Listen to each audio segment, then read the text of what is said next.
Bienvenue à notre service du mercredi soir. Et ça fait toute la semaine que le Seigneur me parlait de ceci. Dimanche, on a parlé de répondre l'ennemi. Et ce soir, je veux vraiment expliquer pourquoi on doit répondre l'ennemi. Qu'est-ce qui se produit quand on répond l'ennemi? Parce que c'est important qu'on comprenne comment l'ennemi, comment est-ce qu'il bouge, comment est-ce qu'il acte. Parce qu'on sait que Satan voulait la position de Dieu. Il voulait être Dieu. Et c'était ça son problème. Alors, il connaît Dieu très bien. Il connaît les lois spirituelles. Et il doit marcher dans les lois spirituelles, mais dans le royaume des ténèbres. Alors, Dieu est dans le royaume de la lumière et Satan, le royaume des ténèbres. Mais ça marche de la même manière. Et si on peut comprendre ça, on sait comment arrêter les actions ou les plans de Satan. Alors, on va lire dans le livre de Romains 10 et 17, parlant de Jésus ou du Seigneur, ça dit « Ainsi la foi vient de ce qu'on entend, et ce qu'on entend vient de la parole de Christ. » Alors, la foi vient de ce qu'on entend. Mais ce n'est pas une fois, j'ai entendu une prédication, j'ai entendu quelqu'un dire une écriture, et là, oh, j'ai de la foi. Non, non, c'est continuel. Si tu étudies ça, c'est j'entends, et j'entends, et j'entends, jusqu'à ce que ça aille de ma tête à mon cœur, parce que c'est dans notre cœur qu'on croit. Alors, la foi vient par les paroles de Dieu. Alors, Satan utilise ça la même chose, mais Satan, à la place de la foi, c'est la peur. Ça fait la peur travaille la même manière que la foi. La peur vient par entendre et entendre par les paroles de Satan. Alors, Satan parle, et si on a ça dans nos pensées, et qu'on continue à garder ça dans nos pensées, ça va aller de notre cerveau à notre cœur, et là, la peur vient. Alors, quand tu sens la peur venir, comprends bien que c'est Satan qui est derrière cela. Parce que Dieu ne nous a pas donné un esprit de peur. La Bible nous dit, Dieu ne nous a pas donné un esprit de peur, mais de pouvoir, de sagesse et de bonne pensée. Quoi de même, en tout cas. Allez le lire. C'est pas là que je vais ce soir. Je veux que vous sachiez que la peur ne vient pas de Dieu, et que la peur vient de... Alors, si la peur est venue, si vous sentez la peur, sachez que les mots qui vous ont amené la peur viennent de Satan. Alors, il sait, il faut que je mette mes mots partout. Il faut qu'il m'entende continuellement. C'est pour cela qu'il utilise la média. C'est pour ça que maintenant, on entend partout qu'on va, on voit des enseignes qui disent COVID-19. On entend dans la radio, on entend sur la télévision, partout. C'est pour ça que si j'écoute la télévision, aussitôt que j'entends j'éteins ça ou je le mets muet parce que je comprends. Je n'ai pas besoin d'entendre ça continuellement, ça va amener de la peur. Je suis un homme de foi, j'aime Jésus, je connais la parole, mais je sais quand même, je dois surveiller qui vient dans mes yeux et mes oreilles, parce que ce sont des portes à mon cœur. Alors, je dois être sûr que c'est Dieu que j'écoute, que c'est Dieu qui est devant mes yeux, plus que Satan, que c'est Dieu qui est dans mes oreilles, plus que Satan. C'est nous qui choisissons qu'est-ce qu'on entend puis qu'est-ce qu'on voit. Amen. C'est pas le monde. Si la télévision dit quelque chose qui est contraire, on peut l'éteindre. Vous savez, off, oui, on peut faire ça. Ou on peut le mettre muet. Alors, Satan sait comment Dieu opère ou les lois spirituelles. Il sait même la parole de Dieu. C'est souvent qu'il quote la parole de Dieu. Alors, mais il la quote, il fait dans une manière qui est twistée. Alors, dans le livre d'Ésaïe 55 et 11, on dit « Ainsi en est-il de ma parole, c'est Dieu qui parle, qui sort de ma bouche. Elle ne retourne point à moi sans effet, sans avoir exécuté ma volonté et accompli mes desseins. » Alors Dieu envoie sa parole pour accomplir sa volonté et ses desseins. Mais si Dieu fait ça, je te garantis que Satan le fait parce qu'il veut être Dieu. C'est un veut-être. En anglais, on dit un wannabe. Il veut être comme Dieu. Il veut être l'Éternel. Il veut avoir la gloire. Alors, il envoie ses paroles pour accomplir sa volonté et ses desseins. Il utilise des paroles. C'est pour cela qu'on entend toutes sortes de choses maintenant que, après qu'on soit récupéré de COVID-19, on va avoir une récession, on va avoir une dépression. Il veut que ces mots soient en nous pour qu'on ait du fruit. La prochaine chose que je veux dire, c'est ceci. On sait que Dieu dit que sa parole est une semence ou une graine. Et on voit ici, dans Ésaïe, premièrement, il dit, comme la pluie qui tombe des cieux touche la terre et la terre amène une récolte, c'est la même chose. Mes paroles vont emmener une récolte et Satan comprend ça, alors il envoie des mots pour avoir une récolte. Mais comprenez, si c'est une graine, c'est nous la terre. C'est nous qui est la terre, que la graine vient dedans. Pour que la graine puisse produire du fruit, il faut qu'elle passe au travers de vous. La même chose avec Dieu. Dieu a besoin de quelqu'un sur la terre qui reçoit sa parole et qui produit une récolte. Mais Satan, la même chose. Alors, Satan envoie des paroles et il veut avoir une récolte. Et sa récolte, c'est de tuer, de détruire. Comment? C'est ça qu'il fait. Il tue, il détruit, il vole. C'est un voleur, c'est un menteur. Alors, c'est pour ça qu'on parle, on doit répondre. Jésus répondit. David répondit. Shadrach, Meshach et Abednego répondit. Parce qu'on doit arrêter les paroles de Satan. Alléluia. On ne doit pas garder ces paroles en nous. Et on va voir ce soir pourquoi on répond. Qu'est-ce que ça fait? Comment on arrête Satan? C'est d'arrêter ses paroles. Parce qu'il ne peut rien faire. Il envoie les paroles. Écoutez-moi, ce n'est pas lui qui le fait. Il envoie sa parole pour le faire. Comme que Dieu ne le fait pas lui-même, il envoie sa parole. Satan envoie sa parole. Et sa parole veut produire un fruit. Alors, on doit arrêter la semence, on doit arrêter sa parole pour pas qu'il y ait une récolte. Alléluia. Dans Jean 14 et 30, Jésus dit, « Je ne parlerai plus guère avec vous, car le prince du monde vient, il n'a rien en moi. » Si vous étudiez ceci, ce qu'il dit, c'est ceci, « Satan n'a rien en moi. Il n'y a rien en moi qu'appartient à Satan. » Alors Jésus n'a jamais laissé de parole, il n'a jamais laissé le péché, rien qu'appartenait à Satan est en Jésus. C'est pour cela, il dit, il n'y a rien en moi. Si qu'on l'étudie, il dit même, il n'a pas de pouvoir au-dessus de moi parce qu'il n'y a rien en moi. Alors, la seule manière que Satan a du pouvoir au-dessus de nous autres, la seule manière qu'il peut nous utiliser, c'est si qu'il y a quelque chose en nous qui lui appartient. Alors, on ne peut pas laisser rien venir en nous qu'appartient à Satan. On doit arrêter Satan de venir en nous. On ne doit pas laisser les paroles de Satan rester en nous. On ne doit pas méditer les paroles de Satan. Alléluia. Parce que ce qu'il veut une récolte au travers de nous autres.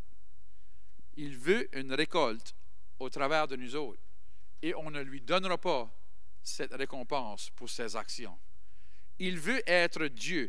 Il veut pouvoir créer, mais il ne peut pas sans que l'homme soit en place et notre voix parle. Parce que nous, on est créés dans l'image de Dieu.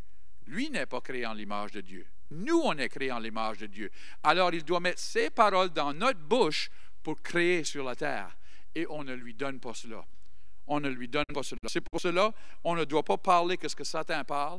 On ne doit pas méditer ce que Satan dit. On doit rejeter Satan à tout tour. Chaque fois, Jésus rejetait. Quand Satan a essayé de parler à Jésus dans le désert et qu'il lui disait de faire des choses et de dire des choses, Jésus l'a répondu chaque fois. Il n'a pas fait ce que Satan voulait. Il n'a pas même médité ce que Satan disait. Il l'a répondu. Et chaque fois, il l'a répondu avec la parole de Dieu. On doit répondre avec la parole de Dieu. Ce n'est pas de juste répondre pour répondre, c'est de répondre. On doit connaître la parole de Dieu. Alors, on doit être intime avec Dieu. On doit passer du temps à méditer la parole de Dieu. On doit passer du temps dans sa parole et dans sa présence pour qu'il puisse nous parler. On doit demander au Saint-Esprit de nous révéler qu'est-ce que la parole nous dit. Parce que la parole écrite sur une page ne nous libère pas. C'est la parole qui est reçue dans notre cœur qui nous libère. Alors, on doit connaître la parole. Ce n'est pas le temps d'aller appeler le pasteur. « Hey, j'ai entendu de quoi sur l'Internet? C'est-tu vrai? C'est-tu pas vrai? Ça vient-tu de Satan? » Non. Vous devez connaître la parole vous-même. Et si la peur vient, sachez tout de suite, ça vient de Satan. Puis, parce que Jésus n'a jamais amené la peur, la parole de Dieu amène la foi. Ça fait, si ça amène la peur, sachez, ça vient de Satan, et vous devez répondre. Amen. On va aller à un autre verset d'Écriture, et on va avoir un petit examen pour vous. Vous êtes bien à faire ce que vous êtes dit de faire. Amen. Si on vous demande de faire quelque chose, vous pouvez le faire sans question à demander. Oui? Est-ce que vous me trustez? En acadien? Hein? OK.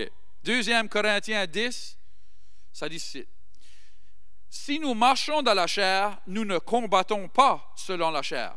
On va arrêter de droit là. C'est qui qu'on a un combat avec?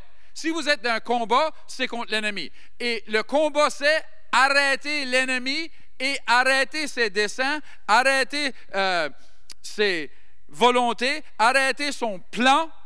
Alors ici, Paul parle à l'église de Corinthe et il leur dit, ceci c'est comment on se combat avec Satan. Ceci c'est comment on arrête l'ennemi dans l'esprit. On ne le combat pas dans la chair, on le combat dans l'esprit et c'est comment qu'on fait ça. Il dit, verset 4, « Car les armes lesquelles nous combattons ne sont pas charnelles, mais elles sont puissantes par la vertu de Dieu pour renverser des forteresses. » Il faut comprendre des forteresses. Satan veut avoir une forteresse en nous et c'est de là, il occupe la forteresse et il travaille de là. C'est pour ça que Jésus dit, « Je ne l'ai rien en moi qu'appartient à Satan, où il n'a pas de place en moi, il n'a pas de forteresse en moi. Satan ne peut pas se combattre dans ma vie ou au travers de ma vie parce que je ne lui ai pas donné de place. » Et ici, il nous dit la même chose, on doit renverser les forteresses, on ne doit pas laisser Satan avoir des forteresses en nous. Et voici comment nous renversons. Verset 5. « Nous renversons les raisonnements et toute hauteur qui s'élève contre la connaissance de Dieu et nous amenons toute pensée captive à l'obéissance de Christ. » Ici, on parle de des choses légales. On parle de des choses légales. On parle de des choses qu'ils viennent contre la vérité ou ils viennent contre les lois de Dieu. Alors, si quelque chose vient contre la loi, si on fait quelque chose d'illégal, on va être arrêté. Ici, il nous dit, nous, il faut qu'on traite Satan comme un illégal et qu'on l'arrête. Alors, si vous faites de quoi illégal, et là, la GRC vient vous voir, soit qu'ils vous arrêtent en chemin dans votre auto ou ils viennent à votre maison. Et là, ils disent, savez-vous pourquoi on est ici? Ou savez-vous pourquoi on vous a arrêté? Et là, vous dites, non, je ne sais pas, parce que c'est sûr que vous n'avez rien fait de mal. Et là, ils vont vous dire, well, tu as fait ceci. Et c'est contraire. Et là, ils vont vous dire la loi que vous avez cassée. Et ils ne vous disent pas la loi que vous avez cassée pour que vous pouviez dire, ah non, je ne crois pas ça. Parce que c'est eux qui ont la loi. Ils ne te disent pas la loi pour que tu puisses t'ostiner avec eux ou de dire, je ne crois pas ça. Non, ils te disent la loi parce qu'ils sont en train de t'arrêter. Et tu dois te conformer à la loi. La loi ne se conformera pas à toi. Ça, je suis sûr. Si vous faites arrêter parce que vous avez passé à travers d'un stop, et là, la police vous arrête et dit, vous avez fait ceci, c'est contraire à la loi, blablabla, section, ta. Et là, vous dites, ah, moi, je ne crois pas dans ça. Moi, je pense qu'on ne devrait pas avoir besoin de stopper à des stops. Mais le police ne va pas dire, OK, ben c'est bien, la prochaine fois, tu peux rouler à travers du stop, c'est OK. Non, il va te dire, que tu crois ou que tu ne crois pas, tu vas arrêter au stop la prochaine fois ou tu auras un autre ticket. Alors, la loi est au-dessus de l'infraction. C'est là. La loi est au-dessus de l'infraction. Et quand il te dit la loi, c'est parce que tu dois changer et ne pas faire cette infraction de nouveau. Et tu ne vas pas aller plus loin.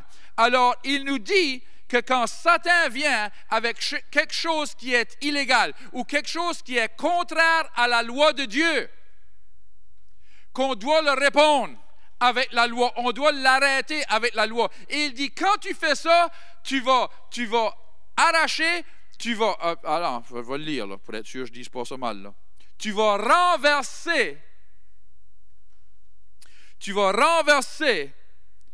les forteresses. Quand tu réponds. C'est pour cela qu'on te dit, tu dois répondre à l'ennemi quand il parle. Ne laisse-les pas avoir la dernière parole. Si tu laisses avoir la dernière parole, cette parole est dans ta tête, et là tu vas y penser, et ça va aller dans ton cœur, et c'est une semence, et ça va amener une récolte.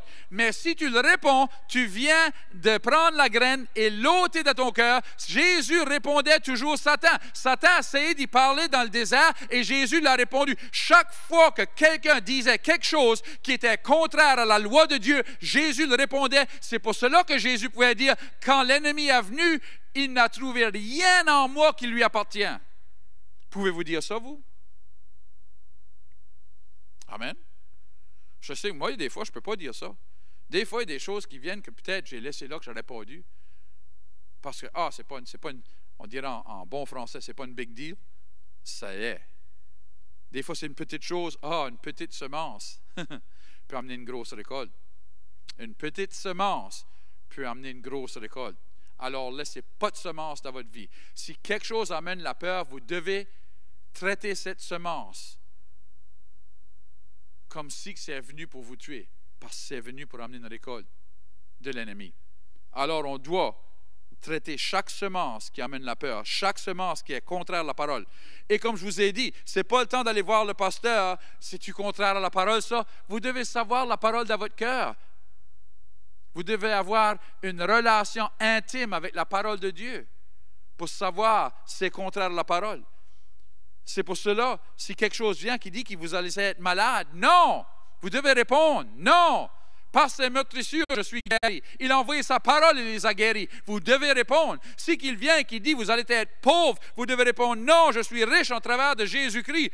Toutes choses sont données en travers de lui. Vous devez répondre avec la parole.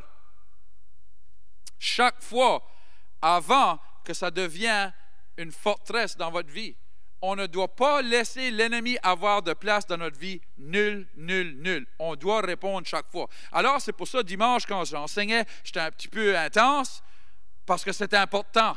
C'est important qu'on comprenne cela. Parce que si on comprend cela, l'ennemi ne peut jamais jouer dans notre vie, il ne peut pas jouer dans nos finances, il ne peut pas jouer dans notre santé, il ne peut pas jouer dans notre famille, il ne peut pas jouer dans notre ville, il ne peut pas jouer dans notre province, il ne peut pas jouer dans notre pays. Quand on répond comme chrétien de Dieu. Amen. Je prie que ça vous encourage ce soir. Une couple de choses que j'aimerais te dire avant de fermer. S'il vous plaît, si vous surveillez nos émissions le mercredi ou le dimanche, si vous pouvez le partager, parce que vous avez des personnes que vous connaissez que moi, je ne connais pas. Alors, si vous partagez, ça va aller à plus de monde, dire, c'est juste moi, comment de monde je connais. Mais si tu connais une personne de plus que moi, c'est une personne qu'on peut toucher de plus. Alors, si vous pouvez partager nos émissions, partager nos services, c'est très important parce que nous, on le partage comme une église, c'est l'Impact, on le met sur l'Internet, on le met sur Facebook, on le met sur YouTube, on le met sur notre site web, mais vous pouvez le mettre sur Facebook, ça va aller à tous vos contacts sur Facebook et on peut toucher beaucoup de monde. Curtis partageait avec moi qu'il dit, je vais s'habituer que je te partage comme City Impact, que j'oublie que j'ai un compte personnel. Alors, il dit, je l'ai partagé de mon compte personnel, et là, j'ai vu du monde qu'on commençait à faire qu'on commençait à commenter qui n'avaient jamais avant. Mais c'est parce qu'ils ne le voyaient pas, parce que c'était au travers de City Impact et pas de mon compte personnel. Alors, s'il vous plaît, partagez nos émissions.